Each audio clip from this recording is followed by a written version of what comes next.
Today I am going to lecture on the topic conservation in the era of climate change, the role of youth. And in this, I primarily discuss, the ongoing struggles and strikes throughout the world. And I shall start with Greta Thunberg, a Swedish schoolgirl who actually initiated the global strike, and this is the global climate strike. And then it is now receiving global attention, and Greta Thunberg is actually in the limelight and one of the influential persons globally now. And also, the way in which these young boys and girls throughout the world are attracted towards the idea and philosophy forwarded by Greta is something worth noticing. And her strike is now global, and it is taken up by a large number of people.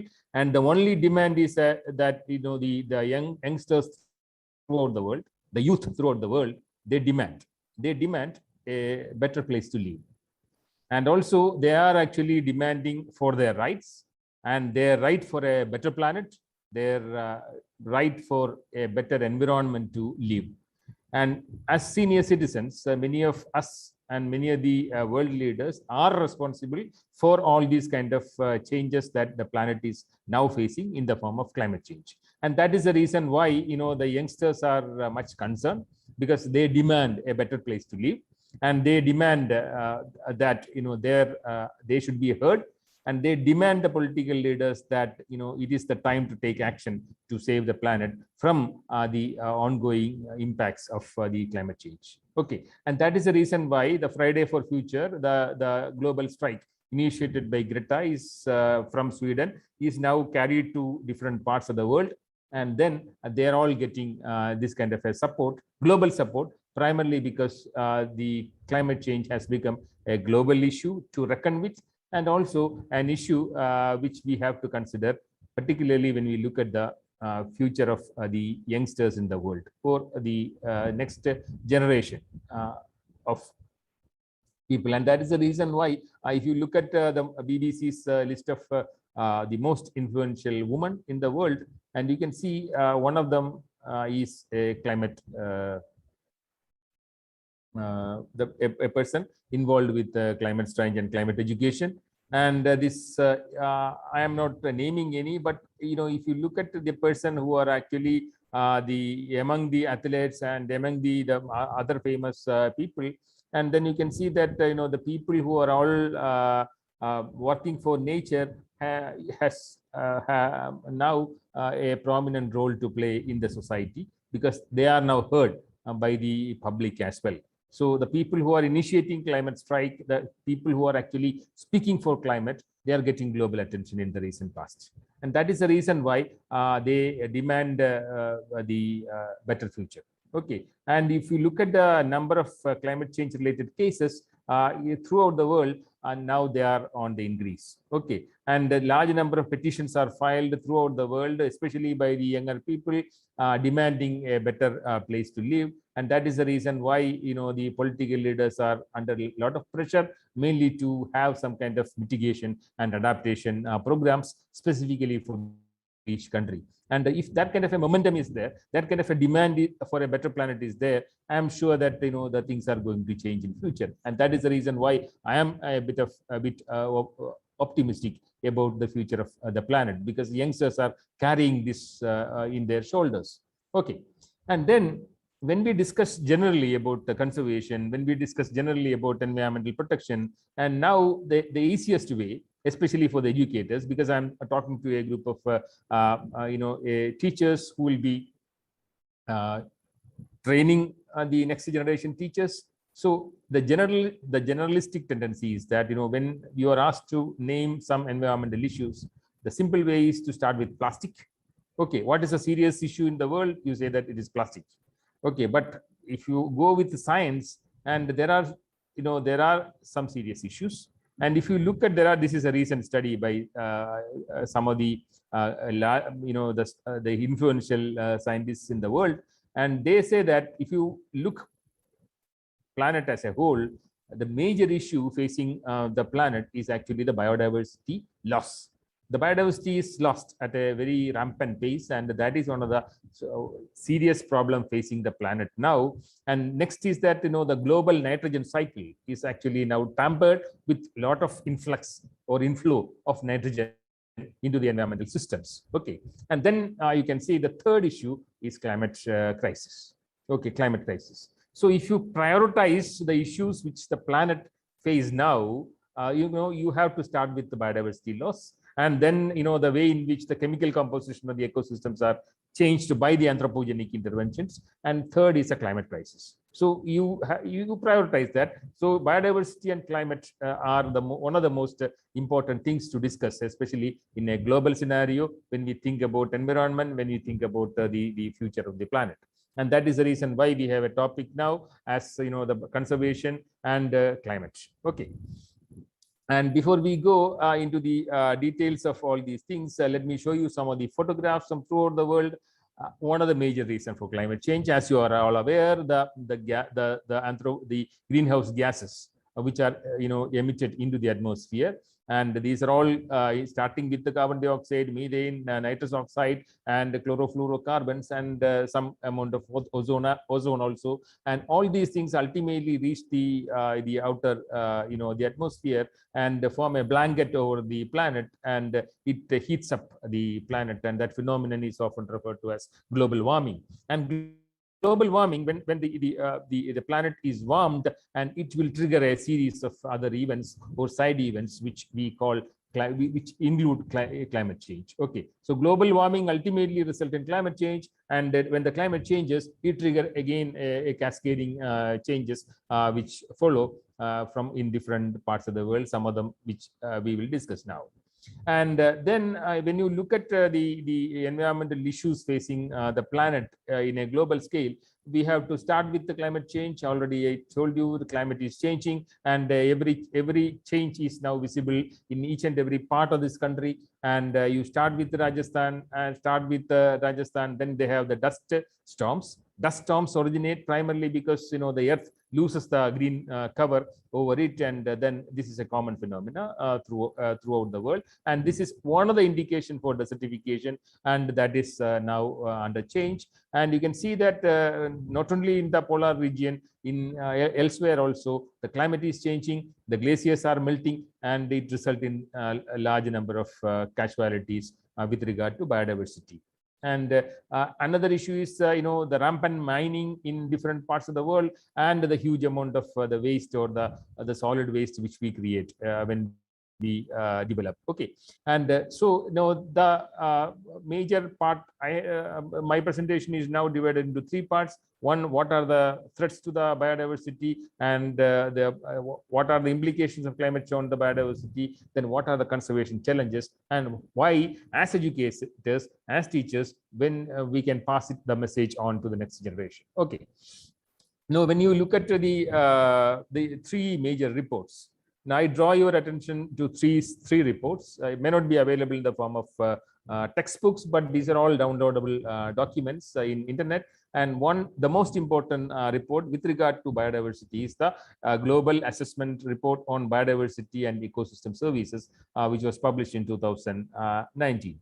And then 2020, we have seen the release of a document called Living Planet Report by WWF, or Worldwide Fund for Nature. And if you come to India, the Center for Science and Environment in New Delhi every year publishes State of India's Environment Report. And I'll be touching some of the salient features in these three reports in my presentation. And let me start with the IPBES report. Okay, the Intergovernmental Science Policy Platform on Biodiversity and Ecosystem Services. And this is actually a platform of large number of scientists across the world. And they came up with the biodiversity report in 2019. And some of the salient features are, one, the 3/4 of the land-based environment and about 66% of the marine environment have been significantly altered by human actions. Okay, and this is the first part. And then it also sees that most of the 1/3 of the world's land surface, and nearly 75% of the freshwater resources are now devoted to crop or livestock production. Okay, that means major part of the freshwater available in the world are now used for agriculture as well as livestock production. Okay, that means humans have lesser amount of water available, and when you look at the future also, and land degradation, and 23% of the global land surface are degraded. Okay, and also the urban areas have more than doubled since 1992, and almost 1 million species are threatened with extinction. And all over the world, pollinators are on the decline, and that will actually threaten the food security. So these are some of the alarming points mentioned in this report. And then what are the driving forces? What are the direct drivers? And if you look at the direct drivers, you can see that land use changes, that means the habitat degradation, and the direct exploitation or overexploitation. We can say climate change is the third element when you prioritize the important changes or important drivers that contribute to the biodiversity loss, and pollution, invasive alien species, and other reasons. Okay, if you look at the impacts, or if you prioritize the impacts, then you can understand that it starts with the habitat degradation or land changes or sea use changes, and then direct exploitation and the climate change. These are the three major factors which they impact the biodiversity or the living beings in the planet.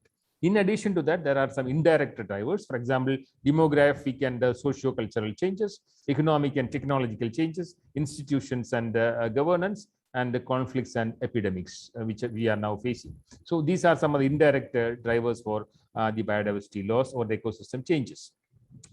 And then when you look at the current global extinction risk in different species groups, and we can say that if you look at the IUCN Red List category, and we can see that there are some categories which are in fact to be considered when we look at conservation. That means these are the three categories. For example, vulnerable, endangered, and critically endangered species. Okay, and if you look at their number in different groups or different taxa of organism, you can see the most important one is the cycads.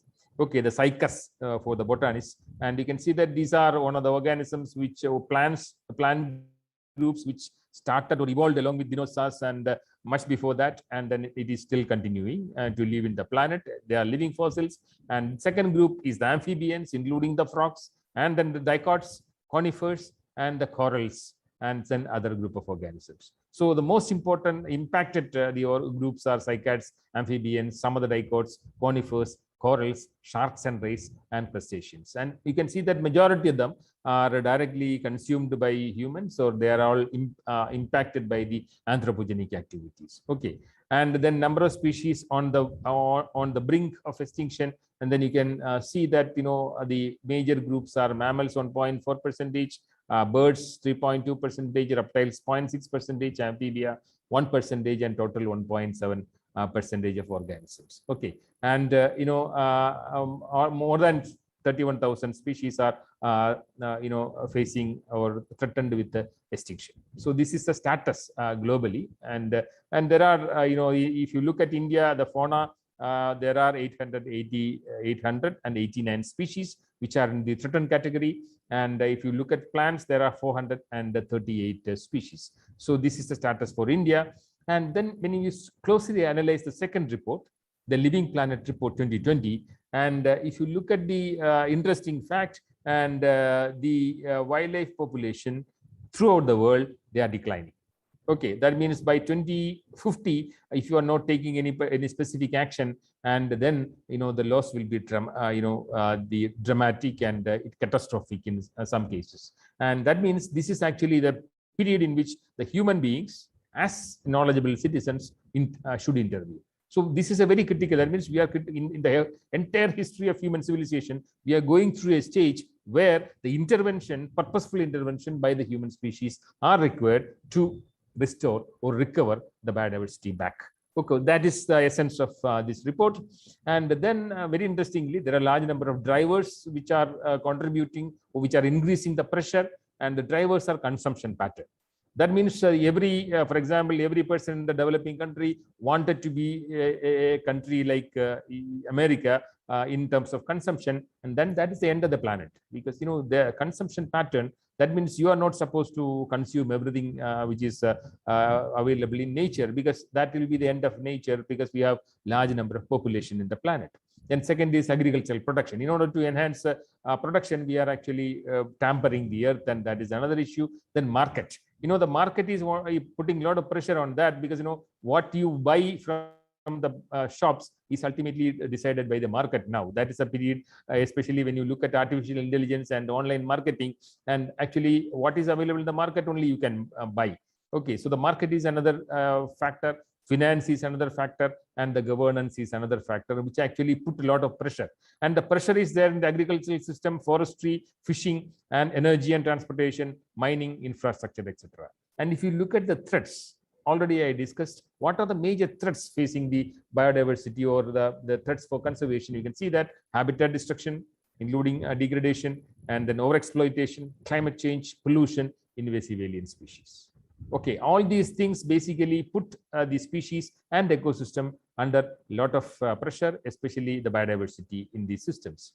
And that will ultimately impact the provisioning services, okay, the regulating services, the supporting services, and the cultural services. And all these things together are known as the ecosystem services offered by both biodiversity and ecosystem. So that means these kind of pressures are all cascading, and ultimately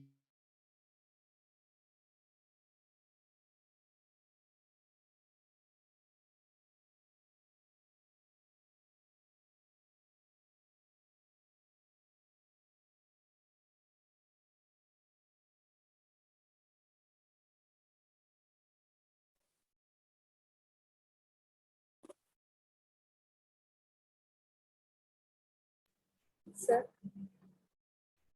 Not audible, sir. Sir. Not audible, sir.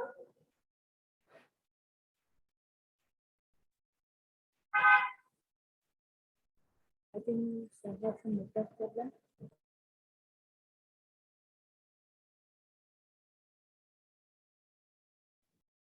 hello.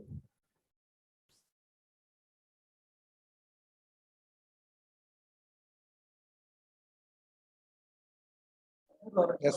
Yes, sir. I think it is got disconnected in between.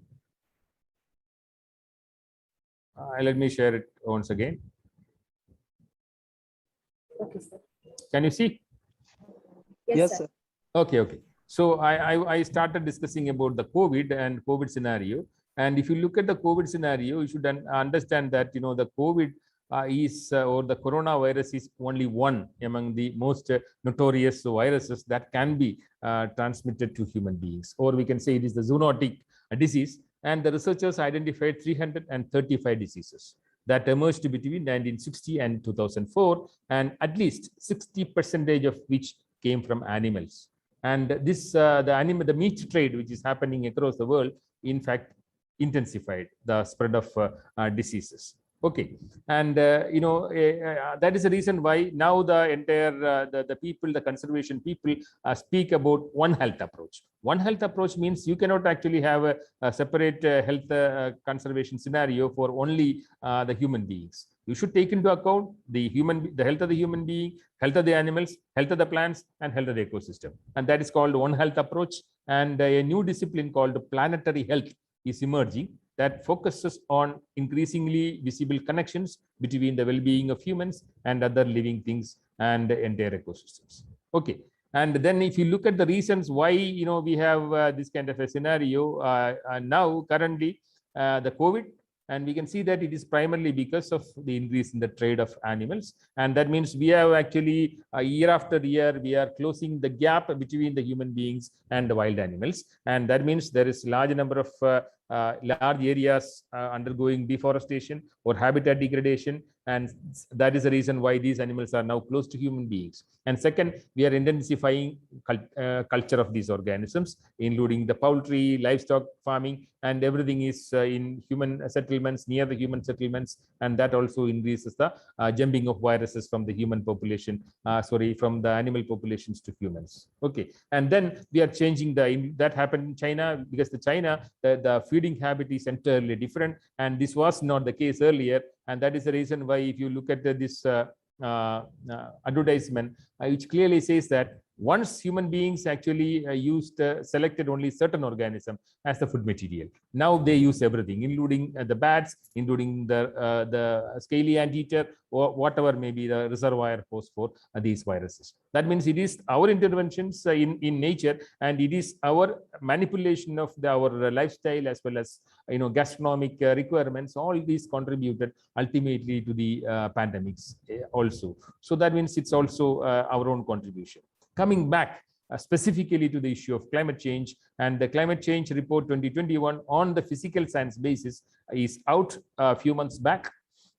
And if you go through this report, IPCC is nothing but the Intergovernmental Panel on Climate Change, and this IPCC report very clearly says that there are some changes to reckon with. And this is actually, IPCC never do any kind of direct research. They actually compile the information and they give it to the governments in order to make appropriate policies to fight climate change. Okay, and the latest report very clearly says that the climate change is a real issue, and it has to be taken very seriously, primarily because the human beings are responsible for that. And now the report very categorically say the human interventions are the primary reason for this kind of climatic changes. And if you look at the salient features of IPCC report, and it clearly says that human-induced climate change is already affecting many weather and climate extremes in every region across the world. And that is the reason why we see flash floods and the extreme climatic events like intense rain in some part of India and drought in some other part of India. So all these things have connectivity with the changing climate. And also the scientists are now also observing changes across the entire the Earth climatic system, the atmosphere, the oceans, the ice, and the land. Okay, so the changes are there everywhere, and the sea level is changing, and it is inundating the low-lying areas across the world. And that is the reason why the UN Secretary General Antonio Guterres very clearly says that this report is actually a code red for humanity. The alarm bells are deafening, and the evidence is irrefutable. That means for the first time in the history of IPCC, the report categorically say that there are going to be a very strong impact of climate change in the years to come. And if you look at the future, the Paris Agreement and the upcoming the CEO Conference of Parties, and very clearly says that our mandate means the mandate of the humanity is to keep the temperature at 1.5 degrees centigrade above the pre-industrial level. Otherwise, there will be a lot of other changes which will happen. I will spell out some of the changes, and these changes are very well reflected in the report. I request those who are interested to go through the report. It's a very in-depth report. I'll tell you only the basic things. And if you look at the global mean sea level temperature compared to 1900, okay, global mean sea level has risen faster since 1900 than over the preceding century, at least at the last 3,000 years. That means it is categorically emphasized that the sea level has increased globally, and the increase is 0.20 meter between 1901 and 2018, and the average rate of sea level rise was 1.3 millimeter per year between 1901 and 1971, and the increase further, it is 3.71 between 2006 and 2018. So that means that sea level is increasing, and that will put a lot of pressure on the ecosystem. And as you can see, there is those who are interested can again go to a website called sealevel.nasa.gov, and this is actually a website maintained by NASA in order to make the people aware that what is happening to the sea level. And if you specifically look at some of the Indian the coastal areas, and you can very well study. You can also give it as a project, what is happening with the sea level across the world, and that clearly shows that if, for example, you look at Chennai, and Chennai, there is a possibility of increase in the sea level by the end of this century by 0.57 meter. Okay, and if you look at Mumbai, it is 0.58. And if you look at the Cochin in Kerala, it is 11 millimeter per year annually.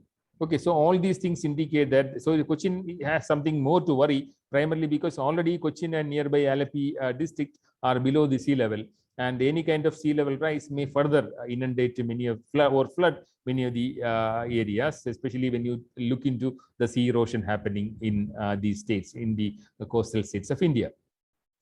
And then if you look at the possibility of carbon dioxide emission, carbon dioxide is one of the major gases in the atmosphere now, and major reason is definitely fossil fuel burning and other human activities. And then if you look at the possibility when you compare with the historical data, you can see that the major amount of carbon dioxide was absorbed by oceans, and especially the plant communities or the phytoplankton communities in the ocean, and also the plants in the land area. And ocean was the major sink, not only for carbon dioxide, but also for heat. So heat budget of the planet is maintained by the oceans. And once the heat increases, the ocean absorbs more heat and up to a threshold limit.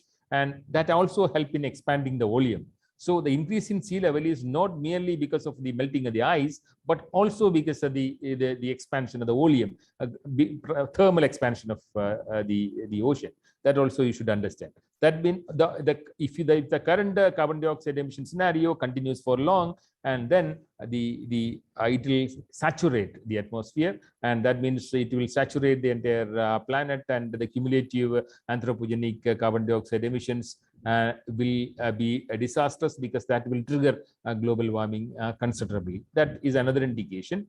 And so all the scenarios, these are all modeling projections, and all these modeling projections project the enhancement of carbon dioxide emissions in future as well, by the end of this century, as well as it will be carried forward. Okay, and that will actually impact the weather and climate extremes. That will trigger climate extremes. And already there are cold extremes and hot extremes. For example, some of these Indian states, including Rajasthan and Gujarat, which was hot earlier, now they are experiencing cold extremes. That means when there is a colder scenario in the winter season, and then there will be much more colder, and when there is heat, and it will be more hotter.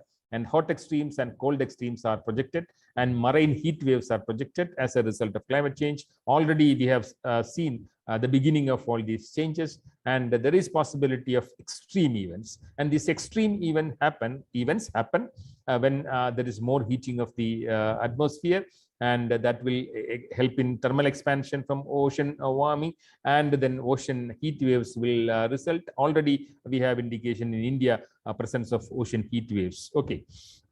And possible climatic futures, if you look at the possible climatic futures, and all these ultimately will enhance the temperature of the world. And the global leaders are now, with the Paris Agreement, trying to keep it below 1.5 degrees centigrade, and it may go up to 2 degrees centigrade. That's all the projection now believe.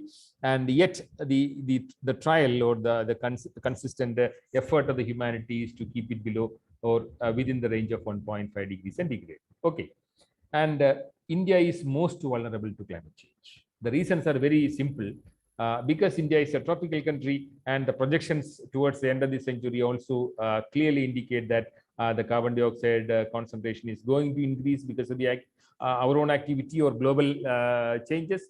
And India is vulnerable primarily because of the reason that the economy of India is strongly dependent on climate sensitive sectors like agriculture, forestry, fisheries.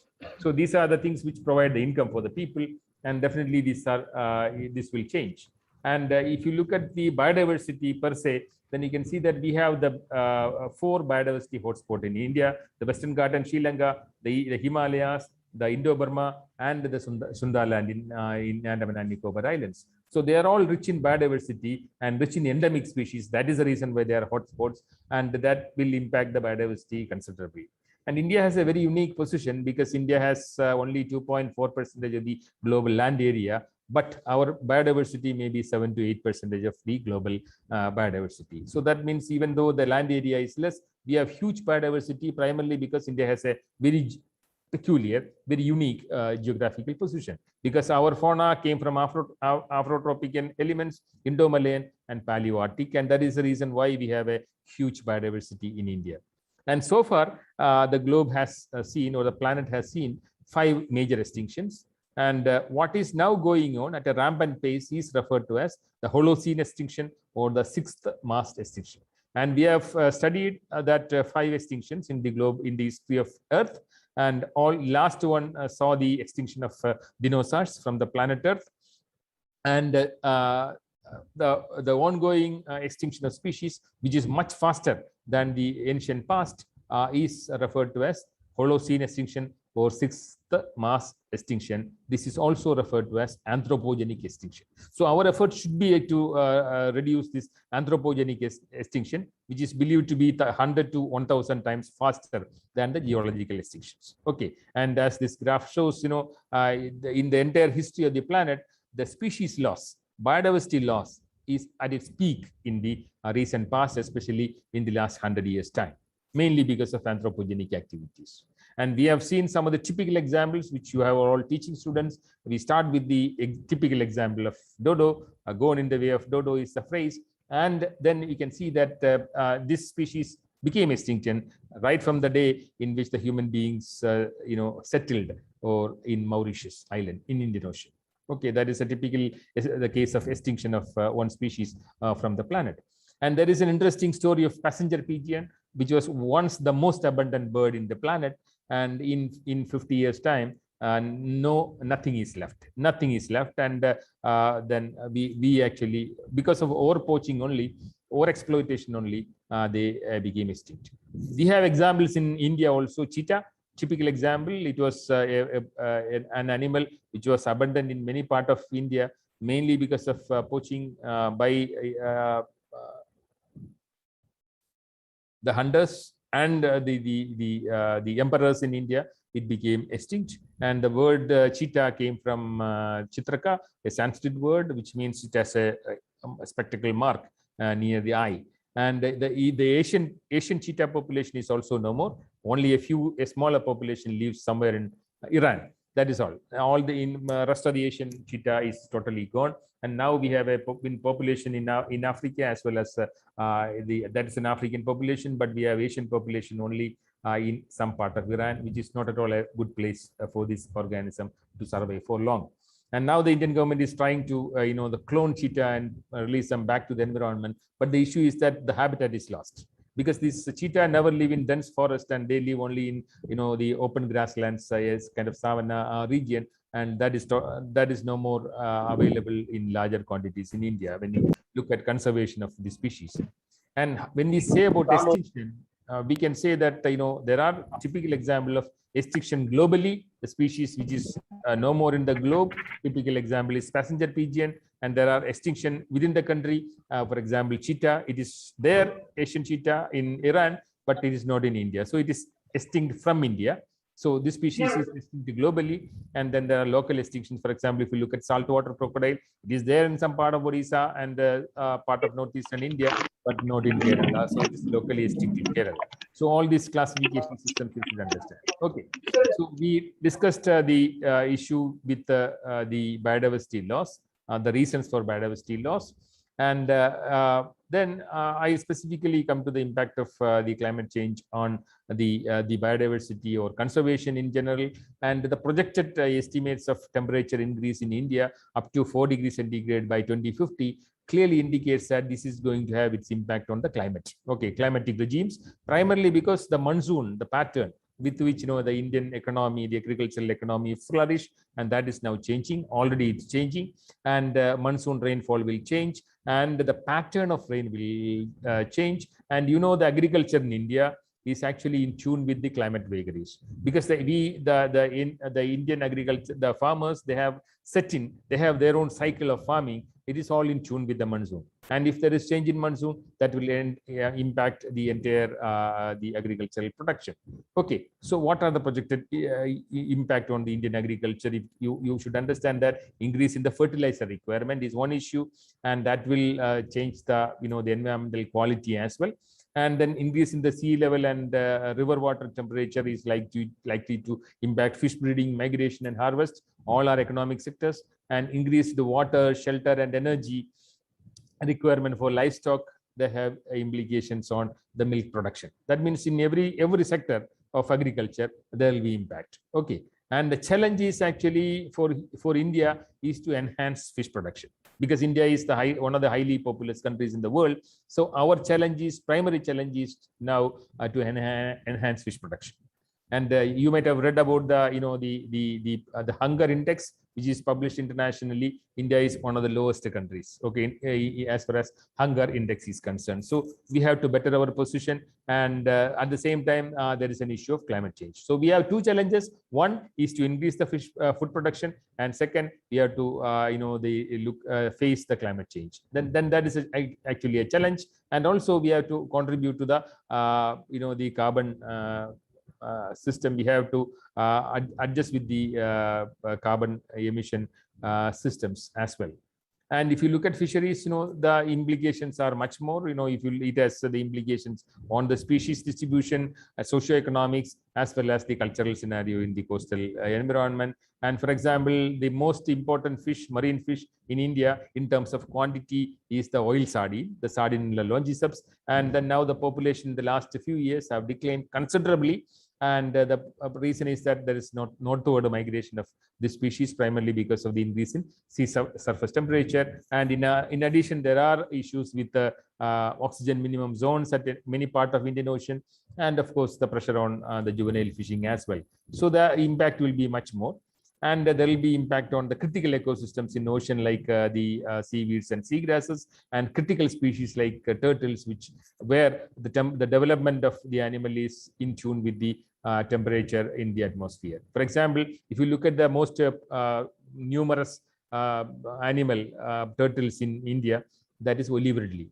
Typical breeding ground is Odisha coast. And then the olive ridley turtles, the egg hatches out, and the temperature of the atmosphere and the time of hatching determine the sex of the organisms. So it's a very, very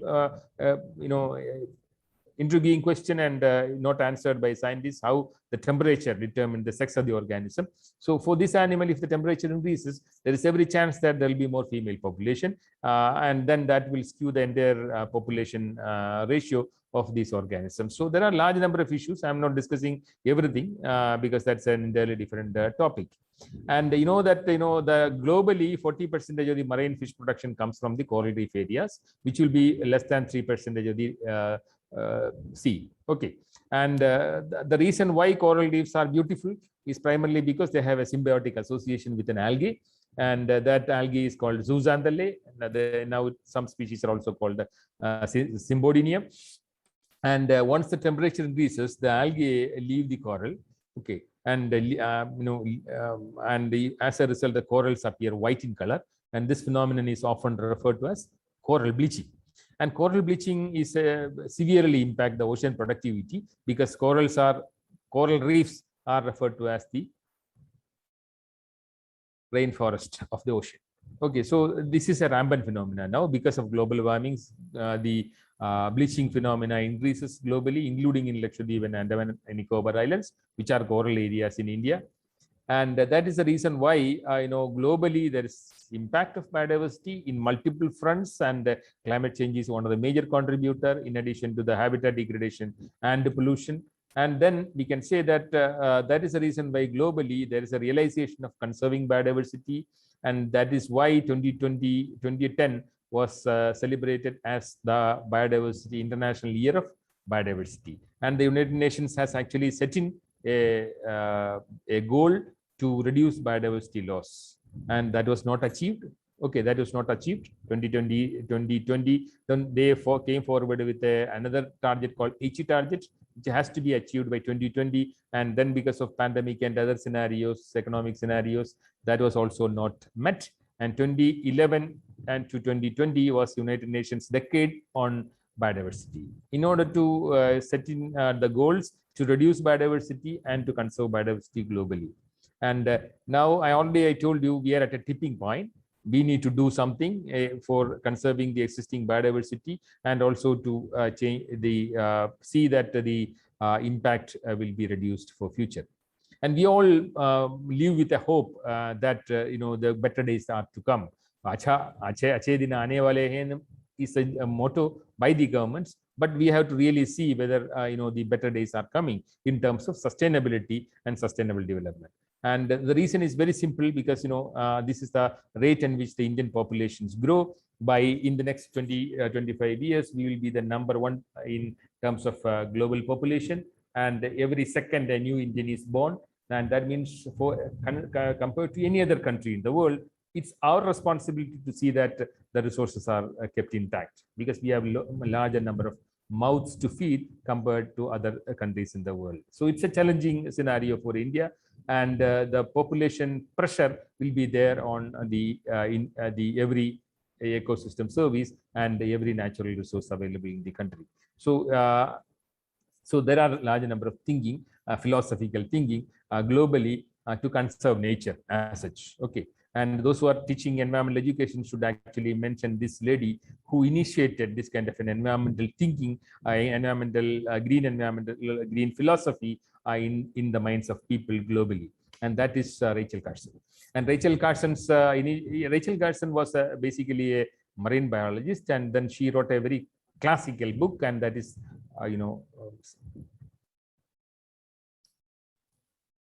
that book probably every I should say every college in this country should buy, Silent Spring.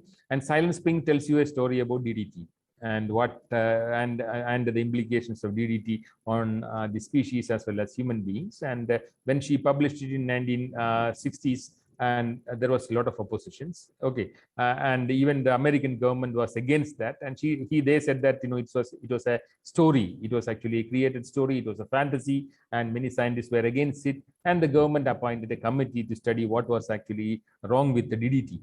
And the scientific committee also came up with the report that DDT is a potent poison, and that shows all the biomagnification impacts, and it will be carried to human species easily through the food grains, through the meat they consume, etc., etc. So her book actually kindled interest in many parts of the world, and that book was translated into different languages across the world. And then the people started discussing about the implications of development and the environmental changes on human beings and their survival. And that is the reason why the scientists across the world, they sat together, formed an association, and that is called Club of Rome. And Club of Rome also, it was actually an association of the genius people across the world, and they came up with a report called Limits to Growth in 1972. It clearly shows the relationship between the human population growth and the availability of resources. And they published this document called the Limits to Growth, which of course question the population growth and the availability of natural resources. Okay, and that also became a hot point of discussion, and that is the reason why United Nations in 1972 they organized a meeting, the first meeting of first intergovernmental meeting to discuss the human development and human environment. And that meeting is called the United Nations Conference on the Human Environment. It happened in Stockholm, and the agreement came in June 5th, and that is the reason why we have Environment Day celebration on June 5th. And then the Prime Minister of India, the then Prime Minister of India, Indira Gandhi, made an astonishing speech in this meeting. Only few world leaders attended that meeting, and she related poverty with development. Okay, that became a hot topic of discussion. And when there is an issue of poverty, people depend upon the natural resources considerably. And then the issue is actually the entirely different philosophical argument of development between North and South. It's entirely different scenario.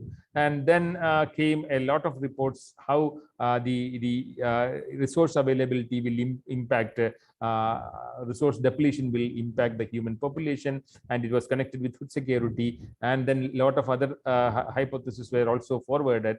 And then the United Nations appointed a committee headed by Gro Harlem Brundtland. She was the Prime Minister of Norway at that period of time.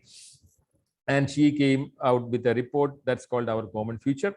Our Common Future is a report, and for the first time, the concept of sustainable development was, defined there. And the development that meets the need of the present without compromising the ability of the future generations to meet their own needs. And that is the reason why sustainable development became a hot topic of discussion internationally. And the way in which the human beings develop at present is not actually a better strategy for a better planet tomorrow. And that is the reason why this is now a hot topic of discussion. So sustainable development per se, remains with the three pillars. And one is environment, second is economy, and third is society. So that means when you ultimately wanted to see sustainable development to happen, and then there should be environmental conservation, economic security, and social well-being. And these are the things. And in order to understand this concept, we need to strengthen education. And that is the reason why United Nations has a specific focus now on education for sustainable development. And they have a decade for that. And large number of packages are coming up. And that means I'm speaking to a group of the teachers who train the students to become teachers. And this topic, irrespective of what you teach, if it's a language, science, doesn't matter. But the sustainability element should be there, because this is a concept that has to be incorporated into the curriculum in order to live in a better world. Okay, so all these capitals, social, environmental, and economic, are addressed in this scenario. And if you look at future 2030, United Nations has actually forwarded a set of sustainable development goals. And if you look at the sustainable development goals, it starts with no poverty and zero hunger. No poverty and zero hunger are priorities. If you wanted to see a government developed, and then it should be free of poverty, and the hunger should not be an issue. And you can examine all these 14, all these 17 goals, and majority of them are connected with the living systems and biodiversity.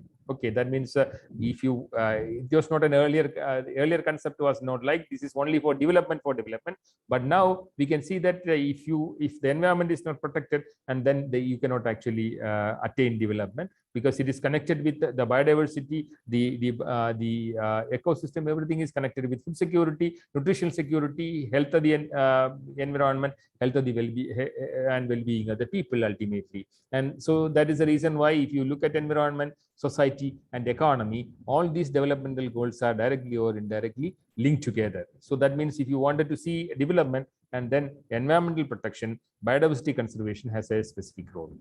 Okay, then look at Indian scenario. By 2030, the sustainable development goals and how India is progressing. India has scored overall mark of 60 only. And in sustainable development goals, Indian performance is rather poor. And look at the areas where Indian performance is bad. Okay, and then if you can see the scenario where we scored less than 30, one is hunger. And hunger is still a major issue in India. Okay, and the largest number of hungry people live in this country, not in Africa. Okay, remember, because we have a huge population. And then a poverty issue we have to address, the education issue we have to address. See, there are some areas where we made progress. For example, you look at clean water and sanitation. Because of the government's continuous effort, that has increased. We have 88 marks, the maximum marks which we scored. And biodiversity conservation, no much action. And climate change also, our performance is rather medium. So, and at the same time, we look at Kerala, which is number one in terms of achieving sustainable development goals. And what the strength of Kerala, you look at the education, look at the health management scenario here, and the performance is much better. And that is the reason why our score is more than 70. But there are areas where we are weak. Look at the conservation of the life below water, or aquatic biodiversity, terrestrial biodiversity, climate action. Our point is basically less. So these are the areas where the government, the Kerala government has to actually focus our attention, even though the performance in other sectors was better. Okay, And then very interestingly, if you look at the states in India where the population control is weak, okay, and then it can be slightly connected with the education of the girls, okay, education of the girl students. And that means literacy has something to do with the population control as well. So this is an area where India has to focus, make the people educated, and there should be population control because we have lesser amount of resources available, land available in this country. Our consumption pattern should be sustainable. That means in the curriculum, in the planning, in the planning process, we have to bring in the idea of how better or sustainably we can utilize the resources for future. And that is the reason why we cannot actually propagate the international ideas, because there are some fundamental things which we have to correct here. For example, this is a village pond in Rajasthan. Only one pond available, for example, in a classical case. And what will the people do? They will not speak about the caste, creed, etc. They will not say, I am the Brahmin, you are the the backward class, nothing, no talk there, and they speak only about the common resource available there.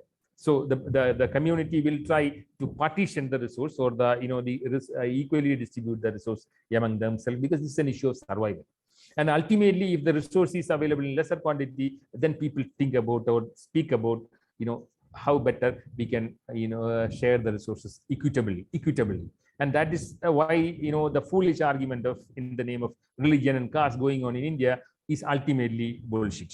And then what we need to think about is growing population in the country, how better we can stabilize the the environment and climate, how better we can sustain the biodiversity available in the country, how better we can educate the students to in a different manner, so that you impart skill for them to survive in the planet.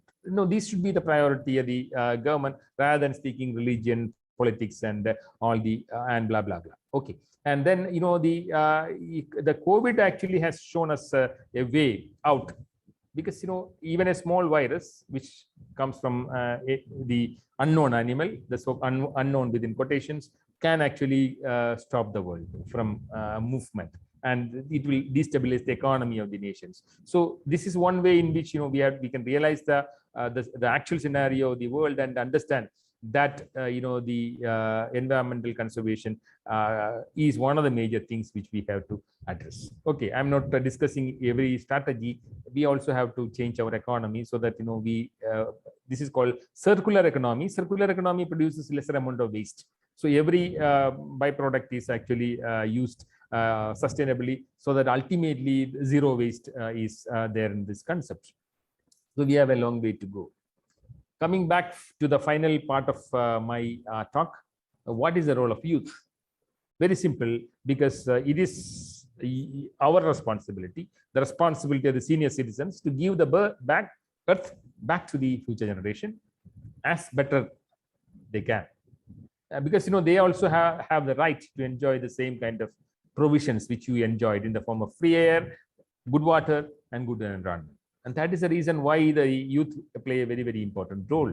And in a country like India, we have the largest percentage of youth in the world. Okay, so that means young people and future generations will be the worst affected by this change, because they are not living in a pristine environment where most of us lived. We only polluted the environment like this, and it's our contribution to the next generation. So the changes should actually happen now. And that is the reason why the youth are very critical. And then youth, and we often complain that the younger generation are moving with mobile, and then they use modern technology. They don't care for the relationships, etc., etc. But there is you cannot actually go back. You cannot actually walk back in the history of human development. And what we can do is give them responsibility. And whenever there is actually a sense of responsibility, the youngsters have shown it. They have shown it in many instances. They have shown it, and it's only that they should realize the impact. And that is the reason why the people are in the forefront of environmental movements, the youngsters throughout the world, primarily because they realize that the earth is changing, and it's their responsibility to see that the systems function in a normal way. And then the large number of people come up with a lot of innovations, maybe in social media, or maybe with the specific society-oriented programs. They're all coming up. And there are a large number of innovations happening. They are making better machines in a new scenario. They are making good products, which will sell in the new world, which will cut emissions or carbon dioxide emissions. And they are trying to make innovative projects for saving the environment, reducing carbon footprint. And those who are interested can go and look at the innovations practices or generation restoration program with a challenge going on. And then what are the the youth initiatives to restore the earth back?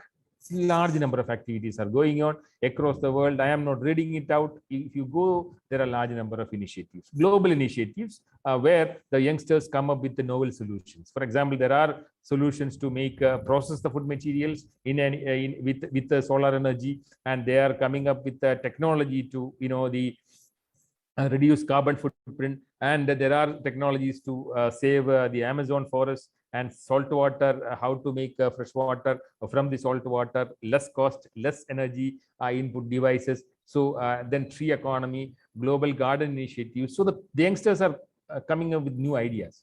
The problem with the older people like us is that after a particular time, there is a limitation of idea, and that is the reason why I always recommend or ask or inspire my students to join politics also. Some of the brilliant people should join politics, so because the older generation, after a particular year, the older the Buddha people cannot deliver anything for the future generation. They think only about their generation, because the future generation is somebody who has to live in this planet and take care of the planet.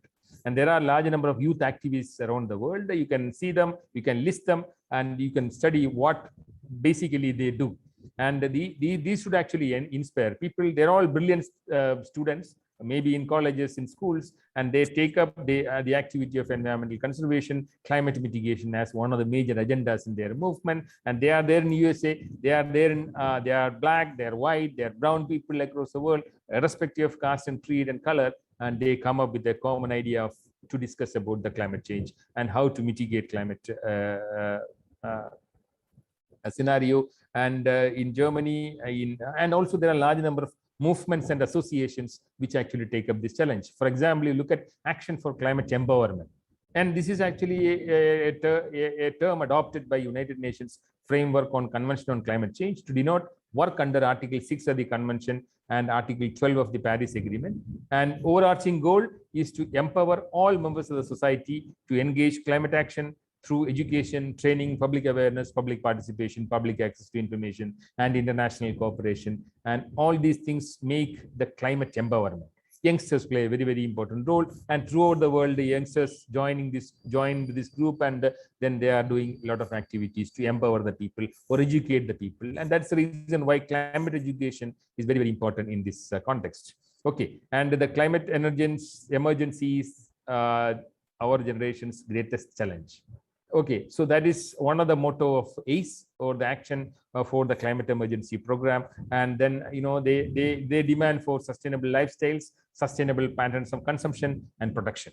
And the youngsters lead this kind of activity under UNESCO. And also youth building momentum for climate change. If you look at different activities throughout the world, for example, there is a group called Transforming Food Systems, Youth Innovations for Human and Planetary Health.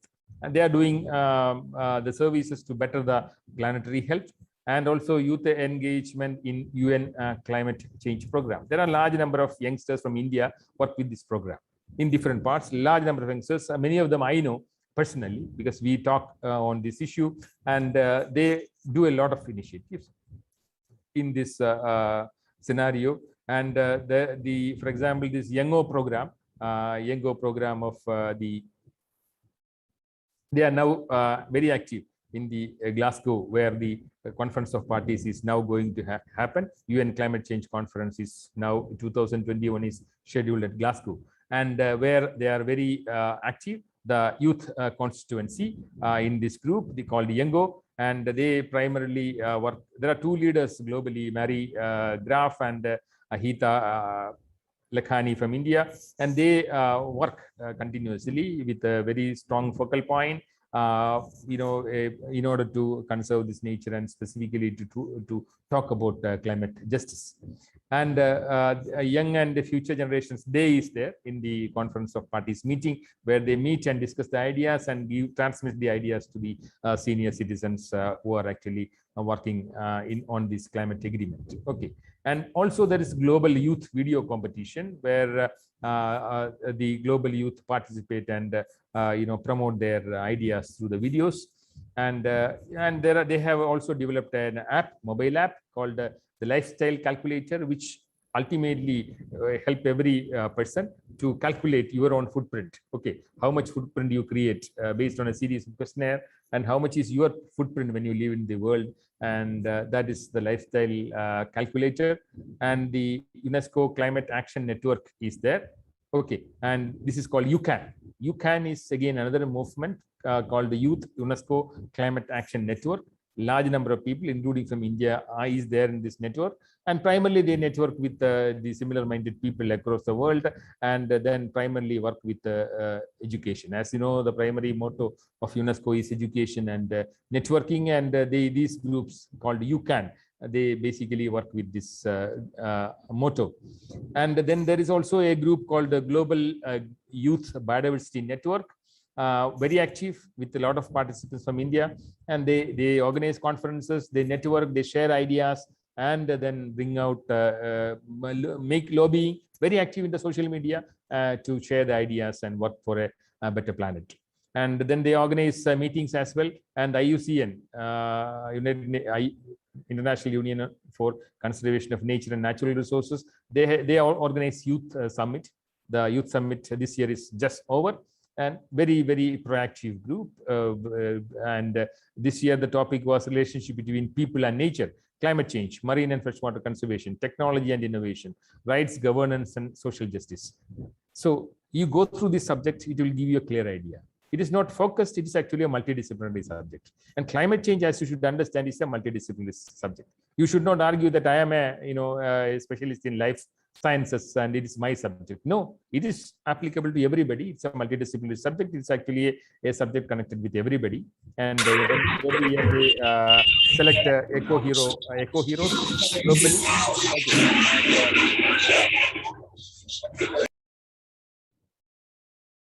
Okay. Eco heroes globally, and this year also, if many eco heroes are from America this year. And interestingly, if you go through their names, you understand that many of them are Indians. Okay, they were the persons or the students of Indian origin, and clearly shows that the Indian youth are all in this platform, winning awards for their innovative contributions for protecting biodiversity and working for climate change. Okay. And also there are a large number of reserves which are managed by the youth. And you look at the youth-led biodiversity conservation reservoir in some part of Africa, where the youngsters play a very important role, and it's a land trust managed by the youth. So large number of activities. And in Kerala, there is a group of youngsters whom I am also an advisor. It's called Bring Back Green.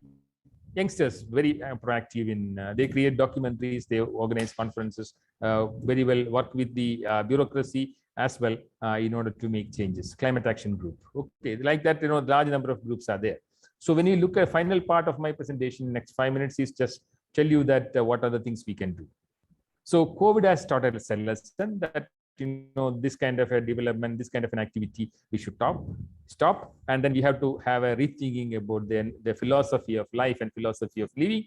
And it also demarcated a very clear guidelines as far as developmental process is concerned, paradigms are concerned. And that one is the subsidized universal basic services. What are the universal basic services? Education for all, health for all, and then food for all. Okay, so this is the concept with which the world should actually move. And India has a specific role. Already I told you, 600 million young people in this country. And if you look at them and their employment status, many of them are not employed. So it's our responsibility to see that you have to develop skilling program for them, better environment, stabilize the population, ensure environmental stability, stabilize climate and food production. You have to have a philosophy of sustainable living. It actually started, the whole philosophy of sustainable living started with India, very deep rooted in Indian culture, and revive that, slow down the pace of economic activity and create self-sustaining and interconnected communities. That is what India can do. Now we are seeing the, the march of the farmers in Delhi. Now what a country like India can do is to fight globalization, or somebody else deciding on your future, is to work out small communities, work as small communities where you don't speak about religion, caste, and creed, but you think about the survival, happiness, and better planet, and bring economic and circular and cultural, bring down economic and cultural divide, gender equality, again a topic to discuss for several hours, and happy people and happiness for all. So these are the agendas with which we can work, especially when you think about sustainability. And also, the youngsters, your own students, when they go off, they have lesser chance now to get an employment, because the unemployment is very high. And what they can do is, you recreate the whole syllabus, and create more and more skilling opportunities for the students, and they give them emotional intelligence. So they should be aware of themselves. Self-awareness, empathy, motivation, all the things should actually go in hand with the educational program, because they should be emotionally intelligent rather than the IQ alone. And that is another challenge for us, especially when you look at the higher education sector in India. And there are large number of alternatives for sustainable development, like the green economy, which is now coming up. And I am not discussing the philosophy of that. That's not meant here. And we have to have a better eco-restoration program involving the communities in the world. And we have to use the traditional knowledge in India in order to combat climate change. And we have a larger population compared to anywhere in the world. Youth, we have to make use of the youth power, not for destructive purposes, but for constructive purposes and the environmental conservation measures. And we now realize that climate change and corona has some linkages. So it is our responsibility to see that how better in the educational curriculum we bring in the whole concept of sustainable living. Okay, and so we should be part of the solution. That is the philosophy there, especially when you think about sustainability and sustainable environmental education or climate education per se. And also we have to actually make out scenarios wherein we can reduce the environmental footprint, or we can also say how better we can reduce the carbon footprint by our own action. This is another way. And there are large number of practices now globally which can be considered as a model, like car-free cities, where the public transportation mechanism and facilities are much better, and India has to try in that direction as well, because we cannot have that much of the vehicles in the road, primarily when you look at the environment and the poor state in which our roads are in.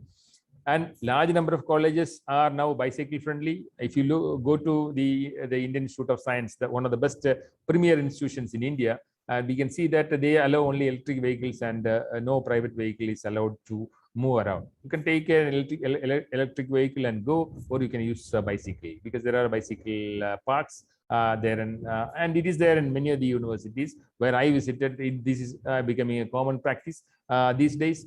And we have to have a stronger philosophy. Only thing is that ask the students where this question, and does the change start from within? And that means there's more kind of self-awareness should happen, and that is the way in which we can develop and incorporate key values of sustainability in the curriculum, so that the people, whatever subject they learn, they should be aware of this kind of a concept. And also there should be a focal point where the government is also now trying through the educational policy to make the people more happy, rather than a consumeristic way of mad living. How consume less and with a larger cultural rooting, and live happily. But there are some issues whereas as far as India is concerned, one of the key elements is reduce the corruption in the public system. And that is something where India has to concentrate. Anyway, I'm not discussing that, beyond the scope of this lecture. And upcoming days are also important. We have 2021-2030 as UN decade on ecosystem restoration. It demanded the restoration of the degraded ecosystem that also play a very, very important role in climate mitigation, because trees are one of the or healthy ecosystems are one of the answers to climate change, because sequestration of carbon can be done by the healthy ecosystems. That's why this is very, very important. Okay, thank you.